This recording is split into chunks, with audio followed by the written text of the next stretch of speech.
श्री शिवाय नमस्तुभ्यम। हर हर महादेव। हम आप लोग सभी लोगों से एक सलाह लेना चाहते हैं, अर्थात हम आप सभी लोगों से निवेदन करना चाहते हैं कि हम यहाँ एक नई शुरुआत करना चाह रहे हैं आप लोगों के लिए कि पूज्य गुरु जी के मुखार बिंदु द्वारा अष्ट विनायक शिव महापुराण कथा पूरे महाराष्ट्र सांगवी में बाँची जा रही है।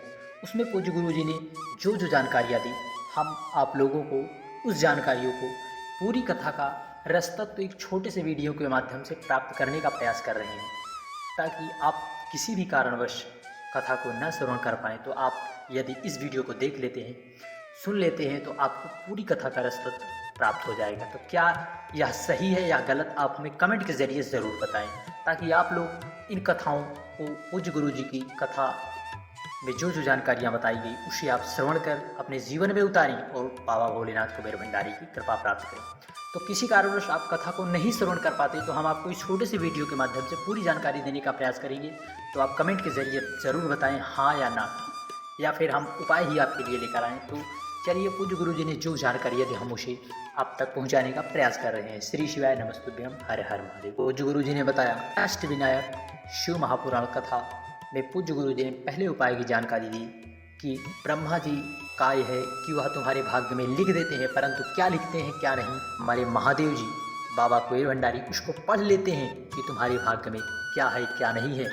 यदि आप लोटा भगवान कुबेर भंडारी को एक कलश जल समर्पित करते हैं तो आपके जीवन से दुर्भाग्य को निश्चित ही निश्चित देवादिदेव महादेव मिटाकर सौभाग्य में बदल देते हैं। जो भी व्यक्ति एक कलश जल लेकर बाबा देवादिदेव महादेव के मंदिर जाता है, निश्चित ही भगवान कुबेर भंडारी उसके जीवन की भाग्य की रेखा को पढ़कर बदल देते हैं। पहली जानकारी पूज्य गुरु जी ने याद दी, और दूसरी जानकारी पूज्य गुरु जी ने यह बताई कि आप लोग दूध में क्या फ़र्क होता है, जो माँ के दूध और पैकेट के थैलियों के दूध में कितना बड़ा फ़र्क होता है, धरती और आसमान का फ़र्क होता है। पूज्य गुरु जी ने आज सनातन विरोधियों को बता ही दिया कि माँ का दूध पीने वाला सनातन धर्म पर कभी उंगली नहीं उठाता, किसी पुराण या ग्रंथ की निंदा व अपशब्द नहीं कहता, किसी भी हमारे भगवान राम कृष्ण शिव किसी के भी प्रति वह उंगली नहीं उठाता यदि जो माँ का दूध पिया होता है जो है। इसलिए हमारे सनातन धर्म पर उंगली वह नहीं उठाता, अपने पुराणों और ग्रंथों को पूजनीय मानता है, वह उन पर अपशब्द और उन पर टीका टिप्पणी बिल्कुल नहीं करता। यह जानकारी पूज्य गुरु जी ने बताई कि जो भी माँ के दूध और पैकेट के दूध में पीने वालों में अंतर की व्याख्या की है। साथ ही साथ पूज्य गुरु जी ने तीसरी जानकारी यह बताई कि शिव महापुराण में यह कहीं नहीं लिखा कि आप लोग भगवान कुबेर भंडारी के मंदिर में जाएं तो लड्डू लेकर जाएं, पेड़ा लेकर जाएं या अन्य तरह के प्रसाद लेकर जाएं, ऐसा किसी ग्रंथ में नहीं वर्णित है। इसलिए आप जब भी मंदिर जाएं, आप अपने हृदय में सच्ची श्रद्धा व आस्था व बाबा देवादिदेव महादेव के प्रति विश्वास लेकर जाते हैं तो निश्चित ही निश्चित आपके कार्य सफल हो जाते हैं। ऐसा कहीं नहीं लिखा कि आप लड्डू लेकर जाएं, पेड़ा लेकर जाएं तभी भगवान प्रसन्न होते हैं, नहीं। आप अपने हृदय में बाबा के प्रति भक्ति ही लेकर जाते हैं तो आपको ज़रूर से ज़रूर देवादिदेव महादेव सुनते हैं और आप पर कृपा करते हैं। अगली जानकारी पूज्य गुरु जी ने बताया कि मैं एक दिन जब हम कथा के लिए गए हुए थे तो यहीं पर आए थे महाराष्ट्र सांगवी में, तो हमें चौराहे पर तमाम तरह के भिखारी दिखाई दिए और वो कांच से मांगने का प्रयत्न कर रहे थे। तो हमने पूछा यह कौन है, परंतु हमने उस समय इस उत्तर को नहीं दिया, परंतु आज यह व्यासपीठ से मैं यह उत्तर दे रहा हूँ कि वह भिखारी नहीं होते। वे भिखारी नहीं होते, भिखारी तो वे होते हैं जो 60-70 हज़ार रुपये मासिक अर्थात महीने की तनख्वाह पाकर भी वे रिश्वत लेते हैं, गरीबों का खून चूसते हैं, अर्थात उनसे अत्यधिक धन की अपेक्षा रखते हैं।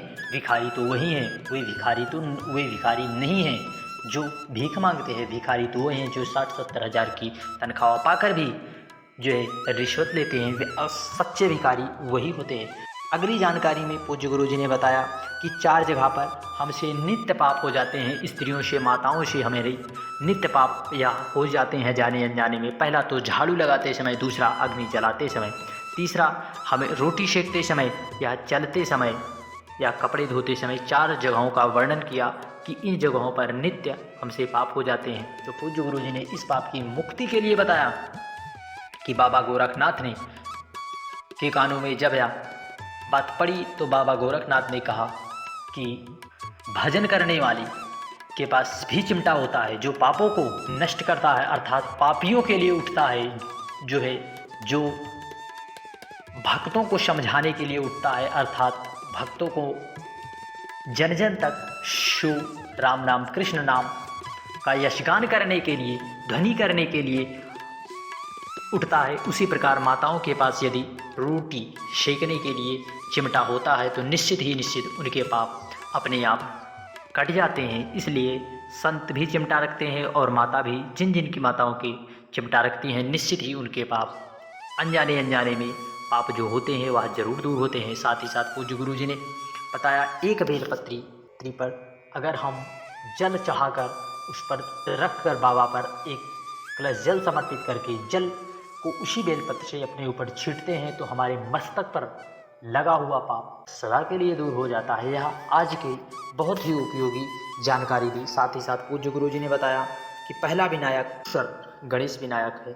और अगली जानकारी ने पूज्य गुरु जी ने बताया कि हमें शिव महापुराण में कथा को सुनते जाने से पहले एक विशेष जानकारी रखना है कि हमें जेवर या सोने के कीमती आभूषण पहनकर नहीं जाना है। जब हम सोने के आभूषण पहनकर नहीं जाते तो देवादिदेव महादेव हमारे कुबेर भंडारी देखते हैं कि या सोने की जेवर अर्थात कीमती चीज़ें नहीं पहनकर आया है तो इसे प्रदान करना है। बाबा किसी न किसी भांति से प्रदान कर ही देते हैं।